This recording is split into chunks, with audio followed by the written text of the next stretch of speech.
Gel साहब। धन्यवाद गौरव। Gel साहब, अग्निपथ और अग्निवीर, क्या ये राष्ट्रहित में है? आखिर क्यों बने कोई अग्निवीर? गौरव, मैं इस संदर्भ में दो तीन चीजें कहना चाहूंगा। ये एक ऐसा परिवर्तन है और एक ऐसी योजना है, ये ना सिर्फ सेना के लिए पर पूरे देश के लिए और युवाओं के लिए, ये सभी के लिए फायदेमंद होगी and it will be a win win situation. और यदि आप इसके जो ऑब्जेक्टिव्स और डिलीवरेबल्स में जाएंगे तो आपको ज्ञात होगा कि ये सभी के लिए और ये सभी के हित में है।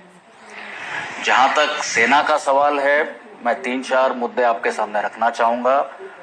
हमारी सेना का यूथफुल प्रोफाइल इस योजना के कार्यान्वयन होने के बाद इट विल इम्प्रूव ड्रास्टिकली।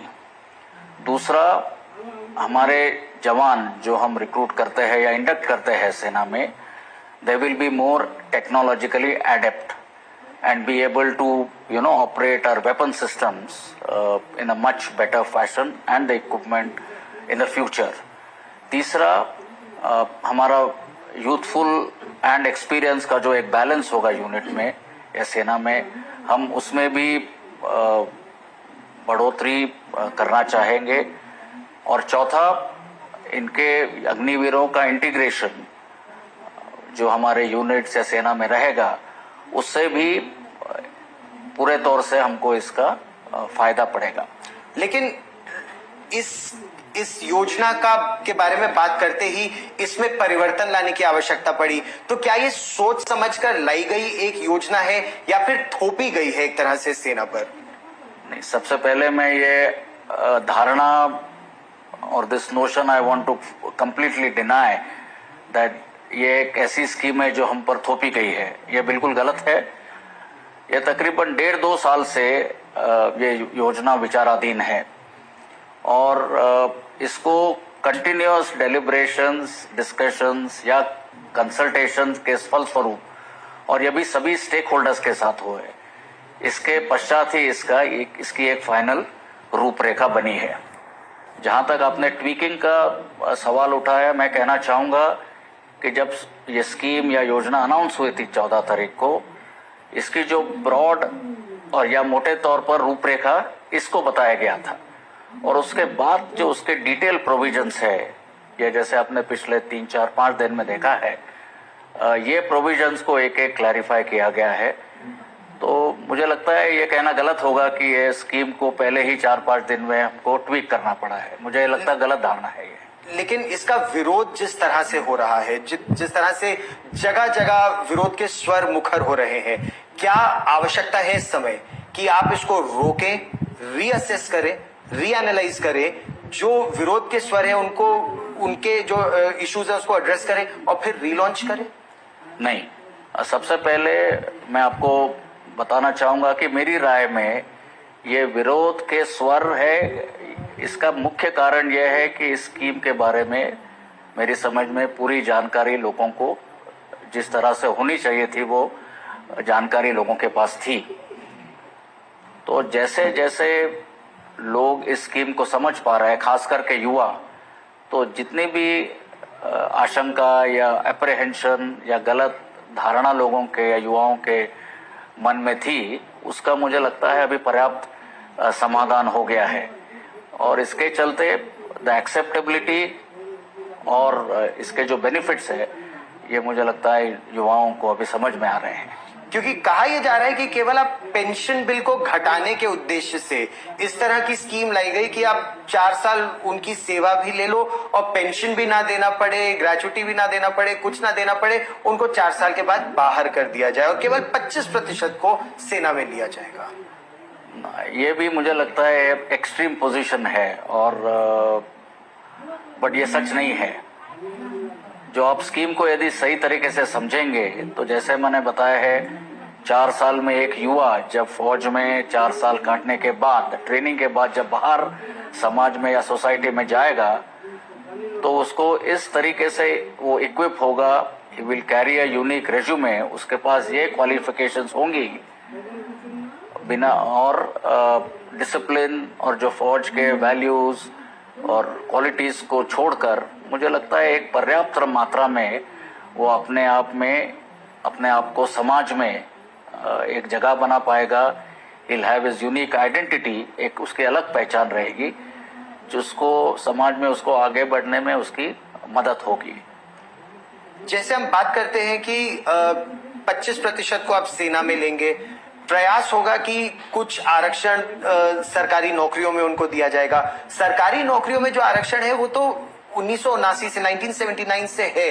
क्या आपकी दृष्टि में वो सफल रहा है और इसको सक्सेसफुल बनाने के लिए सेना क्या करेगी और सरकार को क्या करने की जरूरत है? जहां तक सेना का सवाल है, ये हमारे लिए एक बड़ा अहम मुद्दा रहेगा कि 4 साल के बाद जो 75% युवा समाज में जाएंगे, उनको किस तरह से हम वैल्यू एडिशन कर पाए। और इसके संदर्भ में आप सबको जानकारी दी गई है कि किस तरह से इनको अपने नेशनल एजुकेशन पॉलिसी के तहत अलग अलग क्रेडिट्स दिए जाएंगे ताकि जब वो सेना से 4 साल बाद बाहर निकलेंगे, they are suitably kitted, suitably equipped. जहां तक उनके आगे फ्यूचर या भविष्य का सवाल है, आपने देखा कई केंद्र सरकार के मंत्रालयों ने, राज्य सरकारों ने, अलग अलग एजेंसीज ने, कई कॉरपोरेट हाउसेस ने आरक्षण के बारे में इसका अनाउंसमेंट की है और उसके बाकी डिटेल्स आगे चलते ये फर्दर क्लैरिफाई होते रहेगी। मैं अंत में सिर्फ ये आश्वस्त कराना चाहूंगा युवाओं को कि जब आप 4 साल सेना में टाइम काटने के बाद बाहर निकलोगे, आपके पास पर्याप्त या उससे भी अच्छी मात्रा में क्वालिटीज, क्वालिफिकेशन, हुनर आपके पास होंगे and this will be a unique opportunity which they will have to step out into the society. एक प्रश्न और, आपने क्या ये अभी भी एक तरह से वर्क इन प्रोग्रेस है? जब आप लोगों को सेना में शामिल कराएंगे तो अगर कुछ इसमें आपको लगा ट्वीक करने की जरूरत है, क्या ये ट्वीकिंग चलती रहेगी बेनिफिट करने के लिए जवानों को? जैसे अगर कोई डिसेबल हो जाता है तो क्या एक मुश्त उसको पैसा देना उचित होगा, या आपकी दृष्टि में क्या ये भी एक प्रयास होना चाहिए कि देश की रिस्पॉन्सिबिलिटी है उनकी देखभाल, ये ट्वीकिंग की आवश्यकता हो सकती है? तो मैं इसके जो डिटेल्स है उसमें जाना नहीं चाहूंगा स्पेसिफिकली। आपने 2-3 मुद्दे उठाए उसके बारे में, बट मैं इतना ये कहना चाहूंगा कि ये स्कीम एलैबोरेट डिटेल कंसल्टेशंस के फलस्वरूप या पश्चात हमने इसकी फ्रेमवर्क या रूपरेखा बनाई है। एज वी गो फॉरवर्ड, जैसे हम आगे बढ़ेंगे स्कीम को इम्प्लीमेंटेशन के बाद, we will bring about positive changes, या हम इसमें सकारात्मक बदलाव जरूर ला सकते हैं and that is a open issue. तो ये नहीं है कि ये स्कीम यहीं पर एक लकीर के तौर पर this is the final thing. तो ये मेरा इस पर जो युवा आज सड़कों पर है, जो विरोध प्रदर्शन कर रहे हैं, जो आगजनी तोड़फोड़ कर रहे हैं, उनको आप क्या कहेंगे? इनके लिए मेरी एक ही राय या एक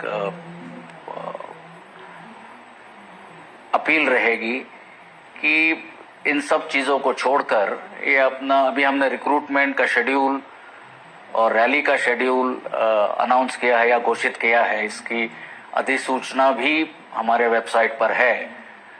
तो मेरी उनसे ये गुजारिश रहेगी कि ये सब छोड़कर ये इस काम में कंसंट्रेट करे कि किस तरह से अपने आप को फिजिकली और रिटन एग्जाम के लिए किस तरह से आपको तैयार करे एंड फोकस ऑन दिस।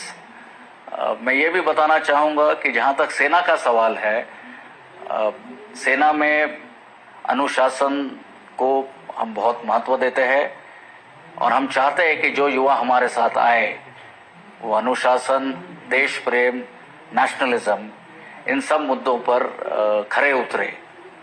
तो इस तरह से हम युवाओं को चाहेंगे कि they focus on these issues and ना कि किसी और बहकावे में आकर indulge in certain other activities. तो कोई युवाओं को बहका रहा है, बहकावे में ये सब हो रहा है, आप क्या ये साफ तौर पर कह रहे हैं कि no roll back, no stopping, Agniveer scheme, no stopping Agnipath, क्या ये तय है? नहीं, इसका तो कोई प्रश्न नहीं है। ये स्कीम बहुत डिटेल डेलिब्रेशंस के पश्चात अपनाई गई है। तो इसमें रोल बैक, और कल परसों भी हमारे रिप्रेजेंटेटिव्स ने ये कहा है, इसका कोई सवाल नहीं है। तो मैं चाहूँगा युवाओं को, या उनको आह्वान करूँगा कि अभी अपने रिक्रूटमेंट की तैयारी में व्यस्त हो जाए, उसमें ज़्यादा ध्यान दे, और ये जो एक सुनहरा मौका उनको मिला है अपने खुद उज्जवल भविष्य के लिए और देश सेवा के लिए, उसका पूरा फायदा उठाए। सर, आज तक से बात करने के लिए बहुत बहुत धन्यवाद। धन्यवाद गौरव।